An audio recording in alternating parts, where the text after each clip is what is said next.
we'll give some time to answer those at the end. 2 minutes early, so I really appreciate the the punctual attendance.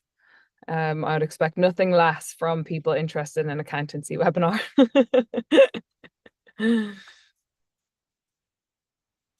Awesome. There is also, for anyone joining, a Q&A tab. If you would like to put questions in there, you are welcome to, but as I said, the chat function is ready and available for that, and might be a little bit easier to communicate and a bit less formal, which I'm always a fan of. Okay.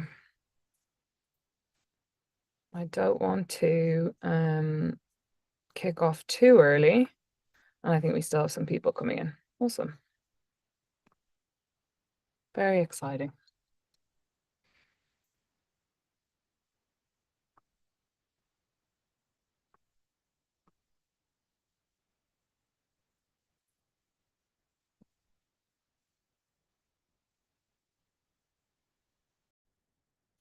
Okay, everyone's left.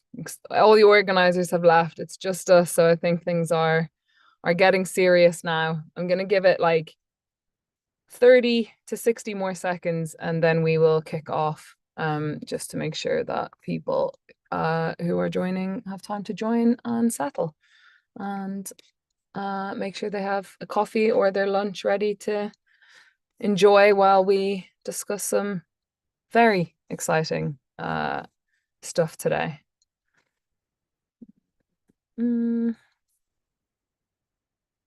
Okay. Please do feel free to use the chat function, guys, and add some questions as you go. But also as you join, we'd love to hear who you are and where you're from, where you're watching from, as that's one of my favorite things about these kinds of webinars. You often get people from all over, and I think that's pretty cool. Awesome. I think we should kick off because we don't have that much time, and I am keen to dig into what is sure to be a very exciting and meaty topic. Let me share my screen. And I would love some confirmation that people can see that. Amazing. The giant pink screen that is Unlikely AI's branding, which is quite counterintuitive to most, I think, AI and tech companies, but we're here for it. Awesome. Okay, let's kick off. Very welcome to everyone to this very exciting and interesting webinar, where we will be talking about the 3 key shifts in the accounting profession to watch next. And we will dive into kind of how the world of accounting is changing with the introduction of AI, where it's at now, where it's most likely to go, and sort of how your firm can best prepare for this. I'm Ailish. I lead solutions here at Unlikely, but to be honest, I'm the least interesting person on this webinar, so I don't want to say too much more. And I'm very excited to be joined by 3 incredible guests who I'm sure are going to have some really exciting and valuable insights on the topic. We have James Berridge, who's a director at Saffery, Mark Babington, the executive director at the Financial Reporting Council, and our very own Henry Galbraith, who's head of professional services here at Unlikely AI and previously was an accountant also at Saffery. And before we get going, I guess I'd love to hear a quick intro from each of you. So James, let's start with you. Can you give us a super brief introduction to who you are, what you do? Absolutely. So I'm James Berridge, director at Saffery. I'm largely involved with our audit team, specifically around their data analytics and audit technology stack. So a lot of the day-to-day is working between audit and IT, translating both worlds. Awesome. Thank you for that. And I will pass over to you, Mark. I'd love to hear the same from you. Thank you very much. So Mark Babington, Executive Director of Regulatory Standards at the FRC. I lead basically the FRC's technical public policy work, so covering everything from audit to accounting to corporate governance, stewardship, actuarial and digital. And I also sit on the global board that sets the code of ethics for the accountancy profession. Awesome. Thank you for that. And finally, over to you, Henry. Tell us a bit about you. Thanks very much. So hi, I'm Henry. I'm head of professional services at UnlikelyAI, and I spend my time partnering with firms in industries such as accounting to implement our neurosymbolic AI to try and help free up some time. Stunning. Amazing. A little bit about what we're going to talk about today. So as I said, there's 3 key shifts that we're going to dig into. So the first is sort of how skills are changing within the accountancy world. Then we'll talk a little bit about how teams are being reshaped. And finally, talk a bit about how the work is actually changing. And then we'll leave some time for Q&A at the end. So as I said previously, please get your please get your questions in the chat or the Q&A box, whatever you would prefer, and we will dig into that at the end. Okay, a little bit about us. I guess you're wondering maybe why an AI company is holding a webinar about accounting. So before we jump in, I can tell you very briefly about UnlikelyAI. So we are, as I said, an AI company, and we're focused on building AI that is fully trustworthy. Our mission is to make AI safe, reliable, and compliant for the world's most regulated industries, and obviously accounting is a key one of those. So that's why we're here today. Awesome. Let's dive straight in. So the first one, skills. How are skills changing in the world of accounting now that we are in the middle of this AI revolution? So I think one of the kind of key questions around this is like, you may have hired accountants in 2020 before or slightly after for particular skills, or maybe you are an accountant currently and you have a certain skill set. Is that same skill set going to be important? Is it going to keep you employed and at the top of your game as we roll into the end of the 2020s and 2030s? Some key stats. So 79% of people agree that accountants as data guardians, i.e. ensuring data governance, will become increasingly important to organizations. So that came from the ICAEW in 2025. And a couple of roles that didn't exist 5 years ago today, which is quite interesting, are an AI augmented financial analyst, a predictive modeler, and a client data strategist, which all sound very technical and perhaps relevant for this current changing world. Enough from me. I'd love to dig into what you think about this, James. So I guess, what do you see as some of the key shifts that you're already kind of seeing in accountancy and at Saffery in general? So I think one of the main things is what does it mean to be a sort of good accountant? And my hat is always going to be that of an auditor. What does a good auditor need today? And what did they need yesterday? What do they need tomorrow? And I think largely the core skills remain the same. So you need to be, you need to have knowledge of the area you're auditing naturally, but you need to remain sort of skeptical. You need to have sort of good interpersonal skills in order to query with the client professionally, challenge the client professionally. All of these things don't change, but the sort of secondary skills evolve over time. So once upon a time, you had to be excellent with a calculator and probably, the fountain pen. That moved on to Excel, paper files, moved on to sort of digital audit files. And then sort of 6 years ago, there was this big revolution of data analytics, and there was queries not unlike today. Do we need teams of data scientists involved so that we can run, high quality analytics on our audits? But the reality is some firms will have done that, and they've probably got great benefit from doing that. But the majority of firms, particularly sort of mid-tier and smaller, benefited when vendors produced really like easy to use software that incorporated all the important bits of data analytics into it. And then what changed from an auditor standpoint was a slightly better comprehension of risk assessment of various factors. Those became the parameters that you feed into an otherwise easy to use bit of software. And you kind of bypass the data scientist. They were involved with producing the software, but as an end user, you didn't really need to understand the nuts and bolts perfectly.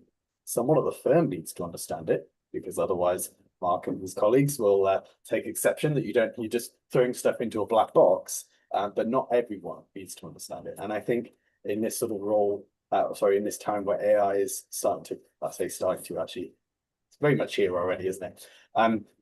The same will happen again. There are bigger firms that have huge amounts of development in AI, and they will benefit from being the leaders on that front. And I think a lot of firms are waiting, hoping that the AI is built into the vendor's tools effectively seamlessly, and we may have to again improve our skills in that sort of secondary risk assessment and feeding tools. But the outputs are still going to come down to those core skills, which is, having that sort of skepticism around what you see, increasingly important when AI is automating more and more. It's going to be able to take that information and relay it to a client such they understand, but then challenge the client when they're like, oh, no, I don't believe that. So I think the core skills remain the same, but it's the sort of secondary skills that go around that which evolve with time. Yeah, awesome. Really interesting point. I suppose in that sense, there's maybe an upskilling from a tech perspective and becoming comfortable with new software and stuff like that. But as you said, core skills sort of remaining the same. And I think, one of the key things that jumps out of me as you talk about that is this idea of, I guess, how work will be impacted, but I know we'll kind of dive into that later, so I'll hold off for now. I suppose just one slightly tongue-in-cheek question from me based on that is, do you think accountants will ever leave Excel behind? Absolutely not. I mean, Excel is much to some people's belief. Excel has grown massively. You can now run Python code in Excel. So with the help of Copilot, ChatGPT, insert name of favorite LLM here, you can ask it, run me a predictive model of my sales for the next 12 months. And you just copy and paste your code, drop it in, and Excel's now giving you a Serimax predictive model for the next 12 months. And that's fine. You've got what you wanted, and that's brilliant. The difficulty comes if you're trying to monetize that for clients, because unless you know what a Serimax model is and you understand all the parameters you can put in there, you're really playing with fire. And that's when, if you're trying to play with that stuff a lot, you need someone who really understands it. So yeah, yes, we can do stuff now that we don't understand, which is almost that's a new problem to have. Previously, if you couldn't do it, you couldn't do it. Whereas now anyone can produce a machine learning predictive model, but not everyone understands it. And AI can help you understand it, granted. But yeah, so new risks being formed, but Excel is keeping up. So I use Excel all the time. I think it's great.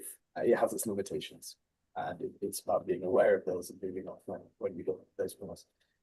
Yeah, absolutely. I think that is generally a danger with AI, right? Like, it opens us up to abilities that we never had before, and therefore that's both very powerful, but also has serious risks. And I guess on that one for you, Mark, as James kind of mentioned, you have the idea of maybe larger firms bringing in teams of data scientists and sort of other skill sets to build out these kind of models or tech or whatever in-house, and then kind of as James was saying, where you have the other side, which is just like software, which is designed for kind of specific tasks that companies can employ. I suppose from like a regulator's point of view, is there any difference or preference, or how do you guys think about these kind of slightly different avenues to incorporating AI into what you do?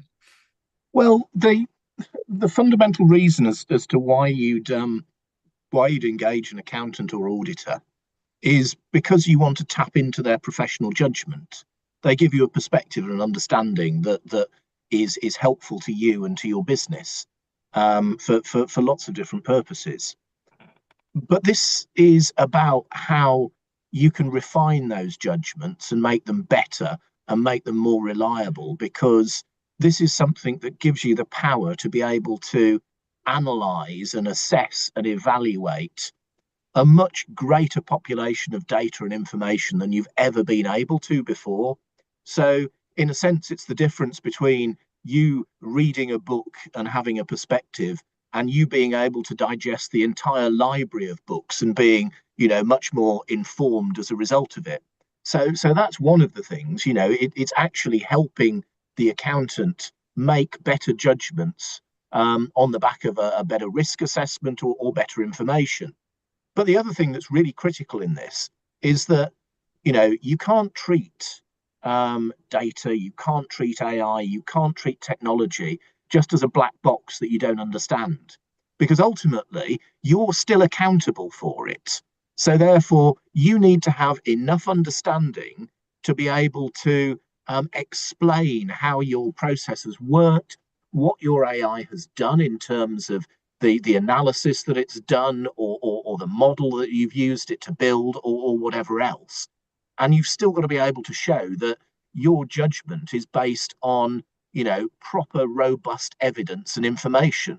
And I think that's both a challenge for accountants, and it's a challenge for those of us who regulate accountants as well, because we need to have the understanding in order to be able to help the profession leverage this new technology and this ability to be able to deliver high quality, consistent work and, embrace the benefits that technology brings.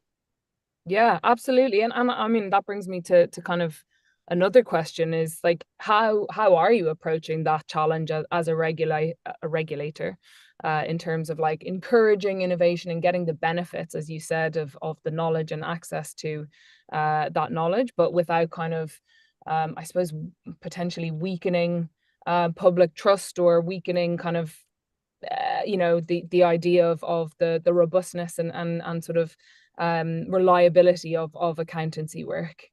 Well, I think the really important thing is that you can't sort of start by boiling the ocean.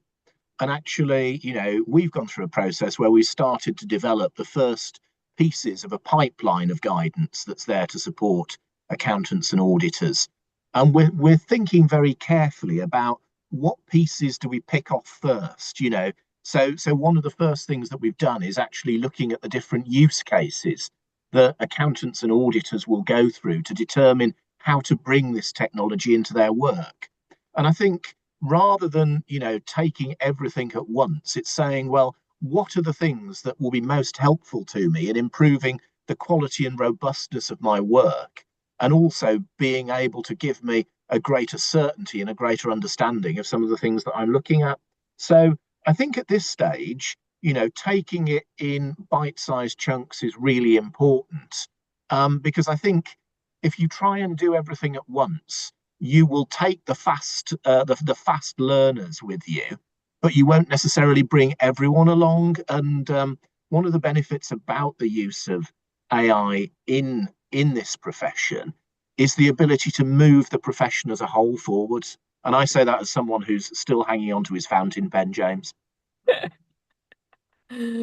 Love that. Yeah, no, makes total sense, and I think really helpful way to look at it. And there's definitely a temptation to kind of do everything all at once, but as you said, if you can take sort of the next right step and sort of build on top of that, you probably have a much better chance of getting good results and bringing everyone along for the ride.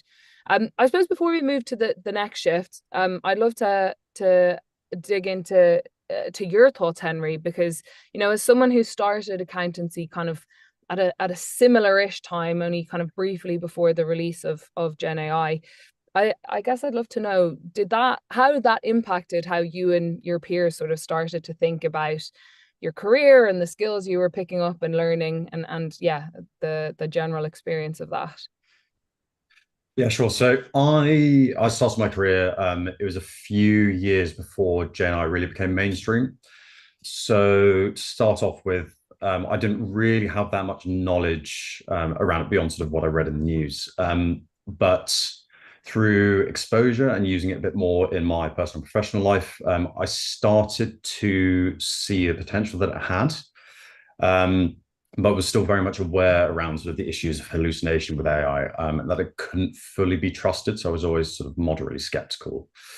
Then I came across Unlikely and the work that was being done here around trustworthy AI, and it did make me reconsider my career a bit.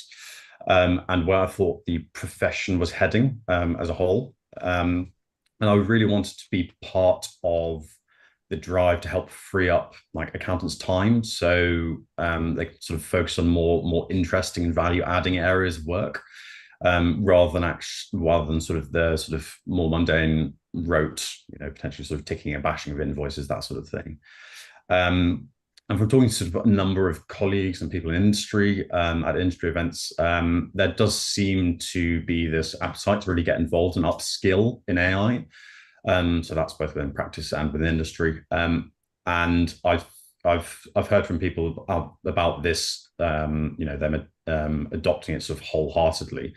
And I think that creates sort of great opportunities for accountants, both within practice and within industry, sort of help build a portfolio. I think it was alluded to earlier, a portfolio of sort of transferable skills that will remain relevant as the profession continues to develop, because the profession in 20 years' time will not be the same as it is today, just as it's not the same today as it was 20 years ago. And yeah, I think that's just sort of a really exciting space to be in. Awesome. Yeah, makes total sense. And glad that the kind of younger generation of accountants are excited about the changes. I think that's actually really important. Awesome. Keen to move things along to shift number 2, which is about the sort of talent migration. So talent is moving around in accountancy, and there, according to the ACCA, there are multiple sort of reasons why. 62% expect to move roles within 2 years. 58% say their next move will be sort of outside of their organization. 52% view accountancy as a springboard and not necessarily a destination. Now, my question, and I think, I'd be curious to know what you guys think. And maybe I'll start with you, Henry. How does this kind of align with your experience? You left an accounting firm to come to an AI company. How much of a role did you've kind of talked about it there, the advent of AI kind of played a part in that, but also, is that quite a typical journey for an accountant? I get the sense it might not be totally unusual that accountants would maybe start in accountancy with the idea of kind of moving elsewhere. So curious to know, how if that aligns with your experience and maybe that of your peers. Yeah, absolutely. As you say, it's not necessarily typical to move from accounting practice into an AI company, but I imagine as time goes on, that will become more common, but also internal moves, as sort of people need to become more sort of AI literate and data literate. Internal roles will come up and internal moves will occur, I think, increasingly frequently in the future. So my move was from a traditional accounting firm, and it wasn't because I wanted to leave the profession. It was because the sort of application of AI in this trust-based space was really exciting, as I mentioned earlier. And I saw how much time in practice was spent on some repetitive tasks that are sort of perfect candidates for this type of automation. And that if that could be automated, then accountants would be freed up to work on more value-adding role, types of work for clients. Problem solving, exercising professional skepticism, interacting with the client, and really managing those client relationships, which I think ultimately is much more enjoyable and will help retain people in the longer term. I thought that was really exciting. Yeah, awesome. And I guess, James, from your point of view, do you think this is a big change from how things have been, or is that kind of how things have going or have always kind of been? Yeah, I would love to know the same stats from, say, 2020 or even 2015, because there's always been a flow from, I'd say most accountants, I think this is accurate, making up stats as I go along here, but most accountants train in practice, and a large portion of them, if not most of them, end up in industry. There are, of course, accountants that train in industry, typically at much larger businesses. So there is that route too, but there's a large flow from auditors into industry. And the audit firms traditionally have needed that because particularly as you go up the largest audit firms, you need hundreds of people to audit a bank in the old-fashioned ticky-bashy way. And yet you don't need that many managers, and you certainly don't need that many partners. So you rely on people moving on. And that benefits industry, of course, because then you get to have people who have already been trained up, who have seen other businesses, and it kind of works. Hence that training model has been there for probably hundreds of years. That has that changed because of AI yet?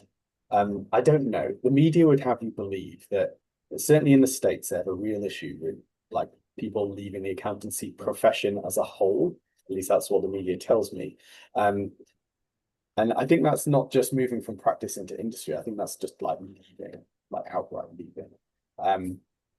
But I think the impression I've got from speaking to peers at other firms as well is it is not as easy as it used to be to get really top quality candidates through the door. There is less appeal today, but I don't think we're having a problem yet, because the technology has moved on in the last sort of 5 years that we can do more work with less people.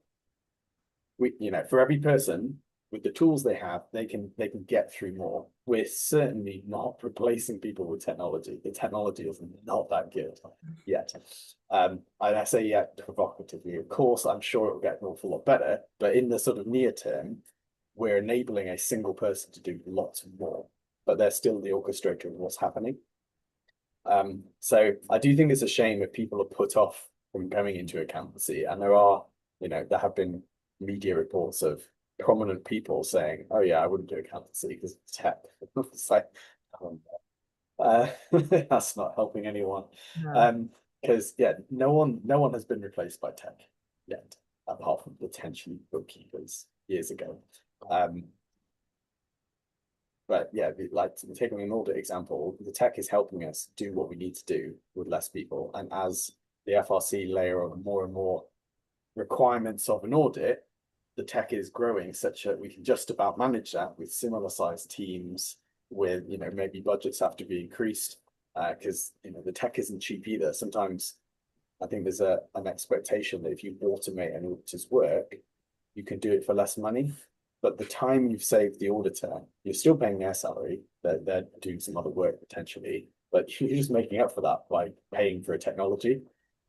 So instead of hiring, 200 people, you hire 50 people, but you pay for 50 people in the technology cost. I'm making up examples here, but it gives you a sense of how things are moving. So sometimes the outside perception doesn't align with the internal one.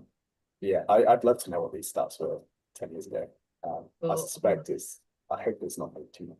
Yeah, we'll have to dig into that and make sure we share it afterwards, because I think that's a very interesting point. I suppose I'd like to dive into one bit that you said there, James, around kind of the concern of still kind of like finding and getting that kind of great talent through the doors, given this message in the media. Is there what are you guys or what are you guys doing? Are you kind of, am I seeing any trends? Is there anything that you're employing at Saffery to try and counter that and make sure you're still attracting people, or what's the general thought around that?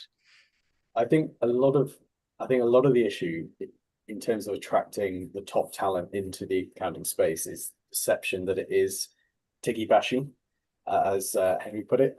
And actually, and to be fair, I don't know, I think we probably are doing this internally, but I know other firms are doing similar, which is when people are interested in your role, and whether that's at a careers fair or first round interview, that sort of thing, is I do think we need to shout as an industry more about the tech we are using, because increasingly, what we're doing in probably even 3 years' time is not going to be the same as what Henry did a couple of years ago. I think even Henry, by the time he left, his peers coming into the firm are already doing stuff very differently to how he did it. Certainly compared to how I did it and Mark did it with Phantom Pen. It's changed loads already, and we need to show people that it's changed, and it's not the ticky-bashy job that it used to be. And increasingly the tech is allowing that judgment piece to become more prominent. And no doubt, as the tech improves, that shift is going to become even more significant. So hopefully, in time we can show people who are considering the profession that it's, you know, it's a real value add thing for banks, for investors, all that sort of stuff, as opposed to just grunt work, long hours, and looking at lots of invoices. Yeah, I think that's a great point. And to your point, like if you know, are upskilling in sort of using this software and understanding how that can impact and change work, that's a huge win, right? And a huge value add, and definitely hopefully sort of counters that narrative a bit. Mark, I guess I'd love to know, like, is this something that regulators kind of care about and think about in terms of talent and kind of keeping that you know, people coming through the door at accounting firms, or is that not something that crosses the minds of regulators? No, it's a very live issue for regulators, not just in the UK, but globally. It's really important that we have a sustainable accountancy profession that remains relevant and it remains, you know, fit for purpose and fit for the future. So you know, that is fundamentally an issue for us. I actually think in the UK we've got a really good story to tell, because a few years ago we opened up routes to qualification for accountants for school leavers. So one of the issues in the US is it's a much more academic sort of type of qualification and process. But I think, you know, although AI is new and it's developing at pace, the work of an accountant or the work of an auditor has always been about assembling teams of various different skills. I can remember when I first became a regulator, reading the audit report on HSBC, which is our biggest audit. And it started off with the auditor saying how they had made their firm independent to undertake the work and how they used their team of 3,000 working in however many jurisdictions they worked in. So you've always needed valuation specialists, financial instrument specialists.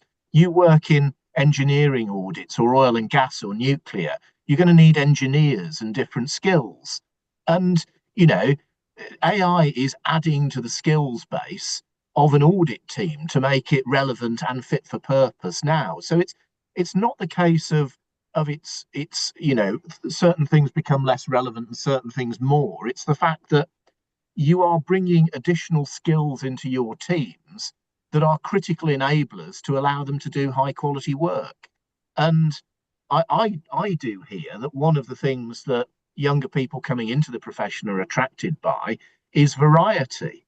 So the ability to be able to work with technology and AI is something attracting people. The same as for different groups of people, it might be sustainability within corporate reporting and audit. So, you know, I'm a very strong believer in the fact that, you know, things don't remain static. Things always continue to develop and reflect the fact that, you know, we will work in different ways. But this is bringing a new skill set and adding a string to your bow when you do the work. And this is just a different variant of that. But it's part of forming an effective and cohesive and skilled team. Yeah, awesome. I think that's some really good points in there. And I think, I mean, I guess both James and Mark, you guys are kind of both talking about that idea of like, this is an exciting time in accountancy, actually not a time to be scared of kind of getting into that field and all of the new things you can learn, rather than feeling like you might not get an opportunity to get the learning that previous generations had maybe. Conscious of time, and I want to leave some time for questions at the end. So moving on to the final shift. This kind of aligns with sort of what we're talking about there, and I think has been mentioned by possibly all three of you thus far, which is this idea that we're kind of moving towards a world where, and I think this is not just limited to accountancy, but where kind of AI handles the sort of mundane or more routine work, and humans are in charge of the judgment and overseeing and maybe the more skilled work. And there's a bunch of data here around kind of automation investment freeing up capacity, firms providing AI using that to kind of unlock additional work, and leadership seem to have a real focus on kind of investing in AI and aligned with that kind of retaining and retraining of high potential talent. So Mark, a little bit back to you. Do you think this is aligned with how people's expectations are changing? Do you think that's kind of, is that kind of coming up in the regulator side of things, in terms of thinking about how you're putting together kind of future regulations around that judgment and kind of higher skilled work? Or yeah, I'd love to understand how you're thinking about that. It is about that higher skilled work, because when I speak to people in the profession, again, sort of globally, there is a really clear understanding that it is a human decision maker. There is a deciding mind. You're not handing over your decision making to AI. You are using AI to support you in making better decisions. And so therefore you need to be able to harness it and use it. So, your scarce resource, your judgment is being used where it is of the most critical importance. And, AI can help you do that. It can help you identify anomalies. It can help you identify things that you need to dig in and ask further questions about. It can allow you to expand the information that you use to support your decision making. And that was never possible before, but now it is. So in a sense, it's a way of helping you deliver a better job.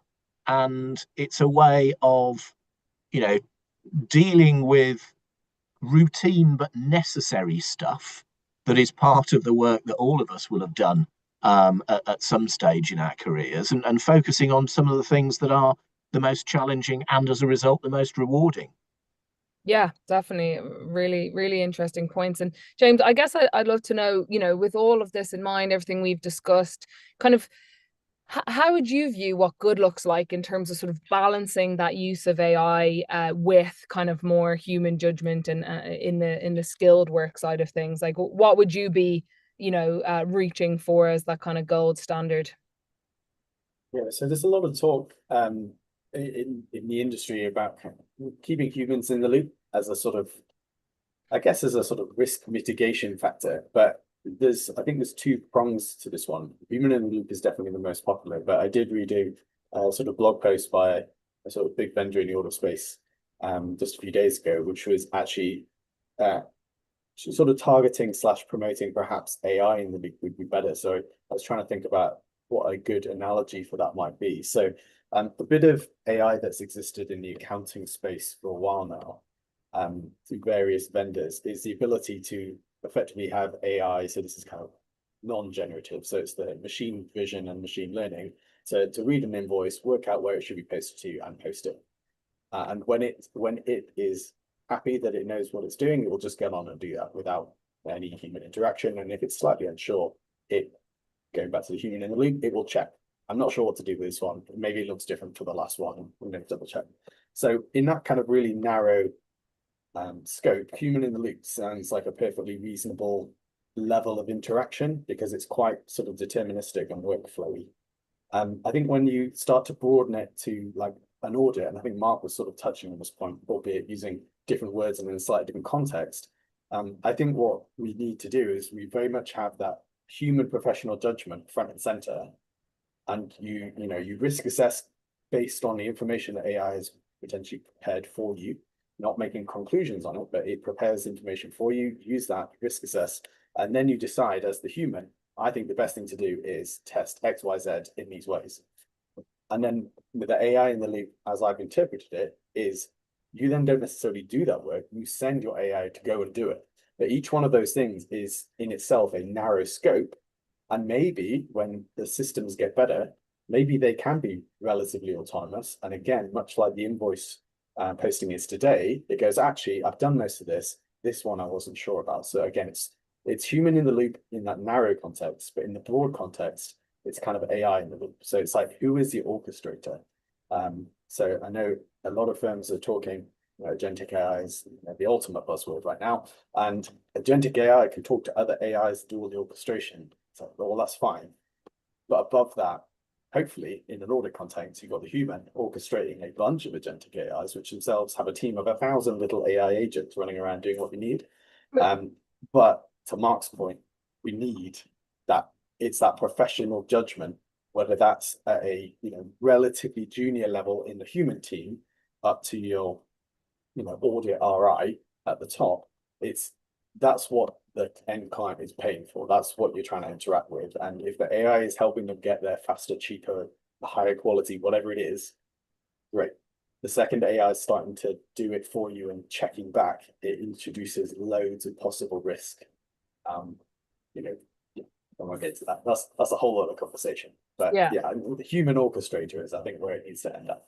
Yeah, awesome. And to be honest, I think that is the general vibe and the general gist in any kind of use of AI, particularly in any sort of regulated industry. Very keen to crack on because we've got some great questions that I want to pass through.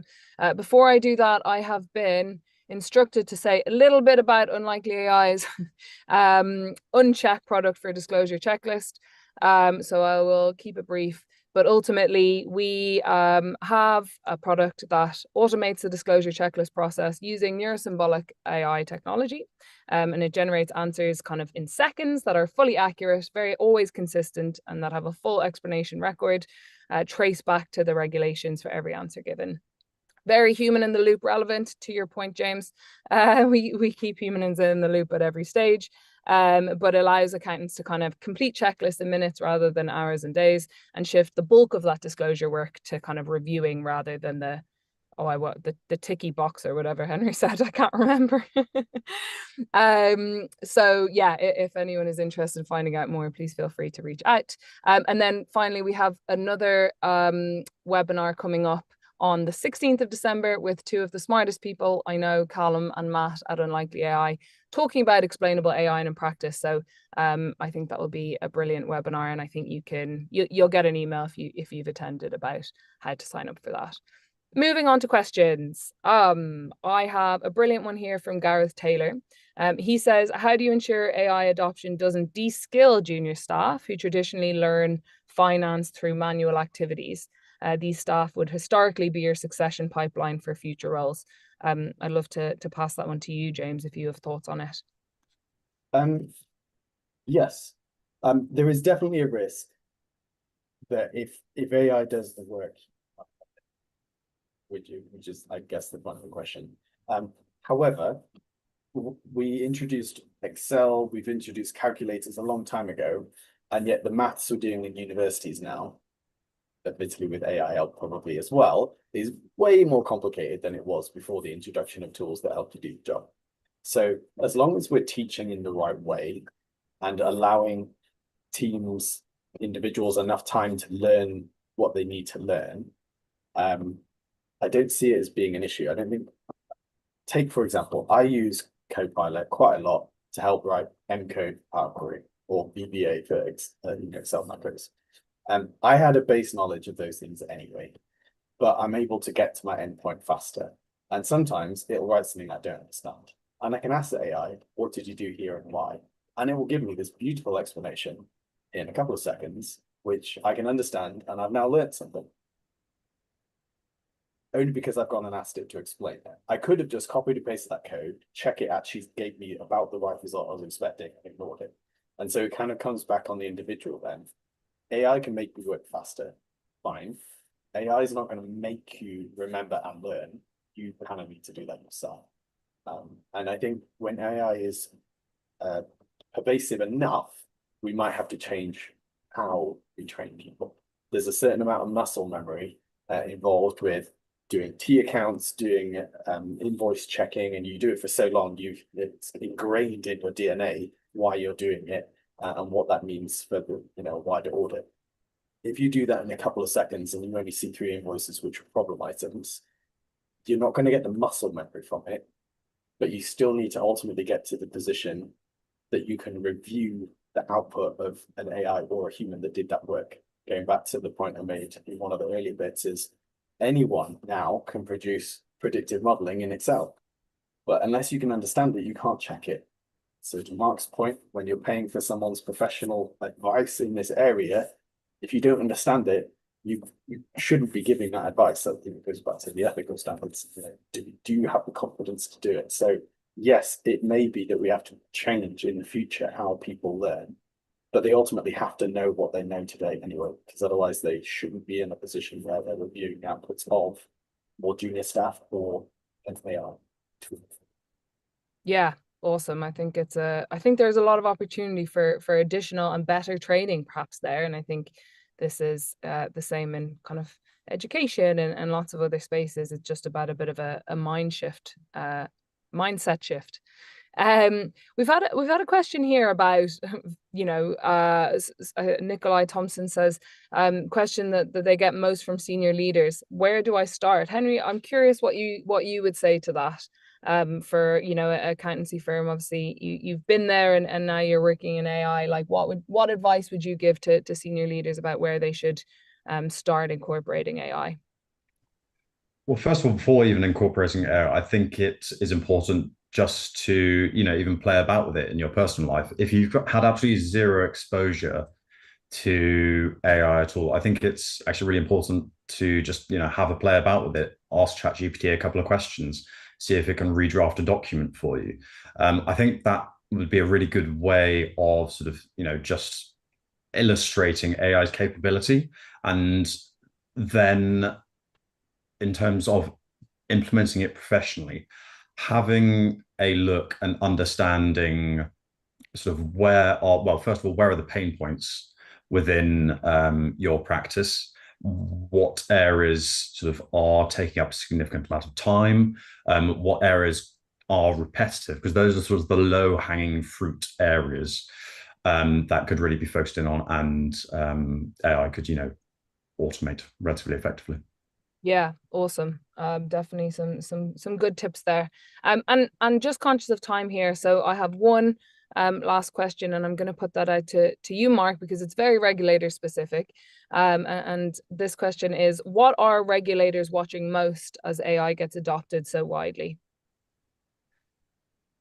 I suppose it's having that clarity of understanding about why you are using AI and what you're seeking to drive with it. So I said, one of our first pieces of guidance was about, being clear of what your use case is. You're not doing it because it's a fashion. You're doing it because it helps drive better quality in your work. So therefore, what we want to see is there a proper understanding of what this is going to let you deliver? Are you monitoring against that to make sure that you do have appropriate guardrails to check the output from AI, to be able to make sure that it's delivering you sensible and supportable material? But it is that clarity, and I think it's very similar to when 15 years ago we started talking about IT in audit. There was a danger that IT was not really used in audit; it was more marketing. So we want to make sure that that doesn't happen with AI, that it's actually used to support high quality work in a consistent way. Yeah, awesome. Super helpful. And really interesting to hear about things from the regulator side of things. We've run over because there's just endless amounts of things to talk about, and once you get me talking about AI, I can't stop. But I know we do all have a busy work day. So thank you guys, James, Henry, and Mark for joining. You've really added some incredible insights, and I hope a lot to kind of feed that conversation, and also for attendees to kind of take away and build on as they think about how AI will kind of impact their work moving forward. And thank you to everyone who joined. Really, really great questions, and yeah, thank you for attending and listening. And join us on the next one. Have a great day, everyone. See you. Bye.